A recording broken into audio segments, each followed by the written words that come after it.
सकाळ सकाळ शुभ सकाळ. मी तुमची होस्ट अँड ज्योत्स्ना.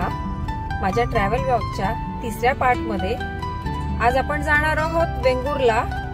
आणि वेंगुर्ल्याला मी तिकडून तुम्हाला तिकडचा बीच दाखवणार आहे. मी जिथे राहणार आहे गोळवन रिसॉर्टला, तो रिसॉर्ट दाखवणार आहे. आणि तिथून पुढे आपण रेड्डीच्या गणपतीला जाणार आहे. तर चला मंडळी, दाखवते तुम्हाला माझा पुढचा प्रवास. गणपती बाप्पा मोरया, मंगल मूर्ती मोरया. आम्ही कुणकेश्वरवरून जे निघालोय ते आता वेंगुर्ल्याला पोहोचू. आता थोड्याच वेळात वेंगुर्ल्याचं गोळवन बीच रिसॉर्ट येईलच. मंडळी, आता आपण आलो आहोत गोळवन बीच रिसॉर्टला. बघा रिसॉर्ट केवढं मोठं आहे आणि सकाळचं वातावरण एवढं सुंदर आहे. हा रिसॉर्ट समुद्र किनाऱ्यावर वसलेला असून आसपासचा परिसर हिरवागार आणि शांततामय वातावरणाने भरलेला आहे. काही मिनिटाच्या अंतरावर तुम्हाला स्वच्छ व सोनेरी वाळूचा सुंदर समुद्र किनारा अनुभवायला मिळेल. या रिसॉर्टमध्ये आरामदायक व स्वच्छ आधुनिक सुविधांनी सज्ज खोल्या उपलब्ध आहेत. इकडच्या रेस्टॉरंटमध्ये कोकणी व मराठी स्वादाची चव आपल्याला अनुभवायला मिळेल. इकडचे स्विमिंग पूल आणि वेगवेगळ्या फुलाफळांनी भरलेल्या बागा ज्या तयार केलेल्या आहेत त्या आपल्याला आपलं मन एवढं ताजेतवानं करून देत आहे. म्हणजे मला एवढं प्रसन्न वाटायला लागलंय, काय सांगू तुम्हाला.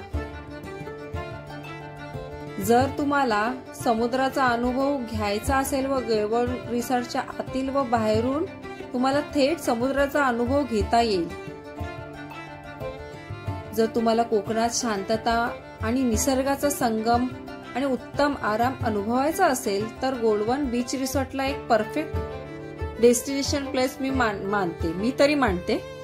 येथील वातावरण, सुविधा व सुंदर समुद्र किनारा तुमच्या सुट्ट्यांना विश्रांतीसाठी एकदम उत्तम निवड ठरेल. वेंगुर्ला बीच हा सिंधुदुर्ग जिल्ह्यातील एक अप्रतिम सुंदर समुद्र किनारा आहे. हा किनारा कोकणातील एक लपलेला खजिनाच मानला जातो. कारण इथं गर्दी कमी पण सौंदर्य भरपूर अफाट आहे. सकाळी लवकर उठून सूर्योदयाचं आणि संध्याकाळी सूर्यास्त पाहणं म्हणजे एक इकडचं अद्भुत अनुभवच आहे. फिशिंग बोट, शांत लाटा आणि डोंगराच्या मागे हरवणारा सूर्य फोटोग्राफीसाठी हे एक परफेक्ट स्पॉट आहे. बीचवर चालणं, वाळूत बसणं आणि लाटांशी खेळणं हे इथं केवळ रम्य नव्हे तर आत्म्याला शांती देणारं आहे. हे बघा काजूचं झाड. मंडळी, काजूचं झाडाला बघा काजूच्या बिया आलेल्या आहेत. वरती एक काजूचं बोंडही दिसतंय. परिसर एकदम स्वच्छ आणि छान ठेवलेला आहे. गवतावर चालताना एवढं छान वाटायला लागलेलं आहे. हा स्विमिंग पूलला जाण्याचा रस्ता बघा. ह्या लोकांनी जो कोकणातला जो दगड आहे, काय बोलतात त्या दगडाला, हा चिऱ्याचा दगड आहे, त्याची वाट केलेली आहे. किती छान वाटतंय बघा. एक गावचा अनुभव सगळा इथे अनुभवायला मिळतो आहे. एवढा निसर्ग एवढा छान वाटतोय आहे. आणि त्याच्या बाजूला हे म्हणजे समुद्राच्या किनाऱ्यावर हे वसलेलं गोळवन रिसॉर्ट. मी तर या गोळवन रिसॉर्टच्या प्रेमातच पडलेली आहे. आता आपण चाललोय स्विमिंग पूल जवळ. बघा कसं आहे स्विमिंग पूल. स्विमिंग पूल फारसं मोठं नाहीये पण ठीक आहे. स्वच्छ ठेवलेला आहे म्हणजे तुम्ही पोहू शकता. छोट्या मुलांसाठी छोटं केलेलं आहे आणि हे मोठ्यांसाठी आहे, पण ठीक आहे. हे बघा मित्रांनो, इथून त्यांची पूर्ण प्रॉपर्टी फार छान दिसते. पण थोडीशी नजर मारूया.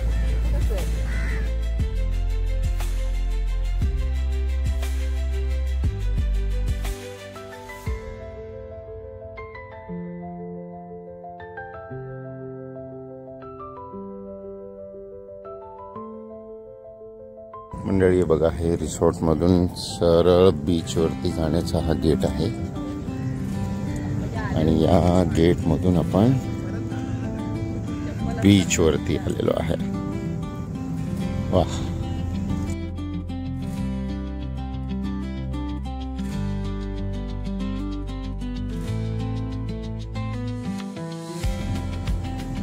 हे बघा, आता हे आपण बीच वरती आलेलो आहे. मंडळी, वेंगुर्ला हे शहर समुद्रकिनारी वसलेले ऐतिहासिक शहर असून त्यात संपन्न परंपरा लाभलेली आहे. वेंगुर्ला शहराची मुख्य ओळख एक व्यापारी बंदर म्हणून होती, परंतु आता केवळ एक मासेमारी बंदर अशीच त्याची ओळख उरली आहे. कोकणात 7 महत्त्वाच्या दीपगृहांपैकी एक दीपगृह येथे आहे. महाराष्ट्रातील तुलनेने कमी प्रदूषित समुद्र किनाऱ्याची ह्याची गणना होते. या बीचवर गर्दी कमी असल्या कारणाने समुद्र किनारा एकदम स्वच्छ आहे. बघा, इथे कसलीही घाण नाहीये, काही नाही, कचरा नाहीये. एकदम समुद्र किनारा एकदम स्वच्छ, म्हणजे एकदम स्वच्छ आहे. वाळूमध्ये बघा कुठेच कचरा नाहीये. आता मुंबईच्या ठिकाणी आपल्या इथे किती कचरा असतो. आपल्याला कशाला मंडळीनो फॉरेनला जायला पाहिजे, आपल्या कोकणातच एक फॉरेन आहे. समुद्र एवढं पाणी स्वच्छ आहे, बघा किती छान आहे. बघा पाणी, लाटा बघा कशा थेट येऊन समुद्र किनाऱ्यावर धडकतायत. इथलं निळाशार पाणी, पांढरट वाळू आणि लांबसर पसरलेली नारळ आणि काजूची झाडं, यामुळे किनारा अगदी चित्रपटातल्या दृश्यासारखा वाटतोय. किती छान वाटतंय बघा. पाणी एकदम सुंदर आहे. बघा किती क्लीन पाणी आहे. मला तर हा समुद्र किनारा फारच आवडला आहे. तर मंडळी, आता आपण चाललोय वेंगुर्ल्यावरनं रेड्डी गणपतीला. तर आपण भेटू आता रेड्डी गणपती जवळ. रेड्डी गणपतीचा असा इतिहास आहे की रेड्डी गणपती मंदिराची स्थापना एक अद्भुत घटनेनंतर झाली. 18 एप्रिल 1976 रोजी ट्रक चालक सदानंद कांबळी यांना स्वप्नात गणपतीने दर्शन दिलं आणि एका विशिष्ट ठिकाणी खोदण्याचा आदेश दिला. त्यांनी स्थानिक कामगारांच्या मदतीने त्या ठिकाणी खोदकाम केलं आणि आश्चर्यकारकपणे एक सुंदर गणपतीची मूर्ती तिथे सापडली. ही मूर्ती सुमारे 6 फूट उंच आणि 4 फूट रुंद आहे. विशेष म्हणजे ही मूर्ती द्विभुज म्हणजे 2 हाताची आहे, जे सामान्यतः चतुर्भुज हातांची गणपतीची मूर्ती असते त्यापेक्षा ही वेगळी आहे. ही मूर्ती जांबा दगडात कोरलेली आहे आणि तिचा उगम पांडवांच्या काळात झालेला असावा असा तज्ञांचा अंदाज आहे. गणपतीच्या मूर्तीच्या सापडल्यानंतर 1.5 महिन्यानंतर त्याच परिसरात गणपतीची वाहनाची म्हणजे उंदीर मामाची मूर्तीही तिथे सापडली. या दोन्ही मूर्तीच्या शोधानंतर स्थानिक ग्रामस्थांनी असा विचार केला की या ठिकाणी त्या लोकांनी गणपती मंदिर बांधण्याचा निर्णय घेतला. असा आहे रेड्डी गणपतीचा इतिहास.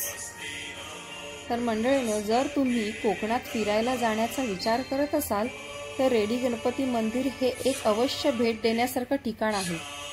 येथे तुम्हाला निसर्ग सौंदर्य, भक्ती आणि इतिहासांचा यांचा संगम अनुभवायला मिळेल. माहिती आवडली असेल तर कृपया व्हिडिओला लाईक करा, शेअर करा आणि माझ्या चॅनलला सबस्क्राईब करायला विसरू नका. पुन्हा भेटूया अशाच कोकणातल्या अजून एक सुंदर जागेसह. जय महाराष्ट्र. बाय.